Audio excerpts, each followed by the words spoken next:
Hi friends, ఇప్పుడు వచ్చేసి మేము జార్జిగూడ వెళ్తున్నాము. 3 బండ్లు కలిసి వెళ్తున్నాము. ఇక్కడ సైడ్ లొకేషన్స్ కానీ రోడ్లు కానీ ఆసమ్ ఉన్నాయి. అసలు టాప్ అండ్ టాప్ రోడ్లు. ఇక్కడ ఒక విషయం ఏంటంటే మా తాతకి వాష్రూమ్ వస్తుందని చెప్పేసి ఇక్కడ ఆపినాం అనమాట. అర్జెంట్ డోర్ తీసుకొని దూకుతానంటే ఇక్కడ ఆపినాం. తాత గా చిలకల పోయినా వాళ్ళు ఊకుంటారా? ఆపితే ఏమైంది, ఆ కొమ్మ తలిగి ఆ పట్ట ఇట్లా చినిగిపోయింది. అది కూడా చూపిస్తా. ఇంకోటి వచ్చేసి మేము వచ్చేటప్పుడు దారిలో అయితే మాకు ఇక్కడ టైర్కి వచ్చేసి ఒకటి బిల్ల దిగింది, ఐరన్ బిల్ల. ఇది పనికొస్తుందా పనికిరాదా అనేది చూడాలి. ఇక్కడ చూస్తారు కదా ఎంత పెద్ద బిల్ల దిగిందో లోపల నుంచి కొట్టాలి టైర్ ఇప్పి. ఆ బండిలో టైర్ వచ్చేసి పంచర్ అయింది. నేను ఫుల్గా పాటలు పెట్టుకొని రన్నింగ్ అట్నే వస్తున్నా. చూడలే ఇక అది అట్నే దిబ్కి అని బాగా హీట్ అయిపోయి మెత్తగా అయిపోయింది. అది పనికి రాకుండా అయిపోయింది టైరు. ఈ బండి లోడ్ వచ్చేసాం మొత్తం లెఫ్ట్ సైడ్ ఇట్లా ఒరిగిపోయింది.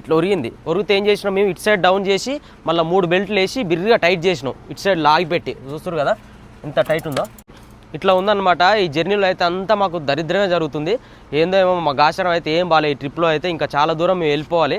ఆ వెళ్ళే దారిలో అయితే మాకు ఇంకేమేమి జరుగుతాయి అని చెప్పేసి అదొక టెన్షన్ అయిపోతుంది అనమాట. ఇట్లా ఉంటుంది. వెళ్ళేటప్పుడు దారిలో 2-3 డ్రైవర్లు కలిసి వెళ్తే ఒకరికొకరు సాయం చేసుకుంటారు అనమాట. ఇట్లాంటి అడవి ప్రదేశాలలో కూడా వెళ్ళాల్సి వస్తుంది. ఇక్కడ సైడ్ అయితే మనకి చాయ్ షాపులు కానీ పంచర్ షాపులు కానీ బంకులు కానీ ఇలాంటివి కూడా ఉండవు. 200-300 కిలోమీటర్ల వరకు మన దగ్గర పనిముట్లు అన్నీ కూడా సేఫ్టీగా పెట్టుకోవాలి. వాటర్ అయినా సరే ఫుడ్ అయినా సరే ప్రతి ఒక్కటి అన్ని ఫెసిలిటీస్ ఉండే ఇట్లాంటి ప్రదేశాలలో మనం జర్నీ చేయాలి. మా లారీ డ్రైవర్ల పరిస్థితి ఇలా ఉన్నాయి. నచ్చితే సబ్స్క్రైబ్ చేసుకోండి, లైక్ చేయండి, కామెంట్ చేయండి. జై డ్రైవర్.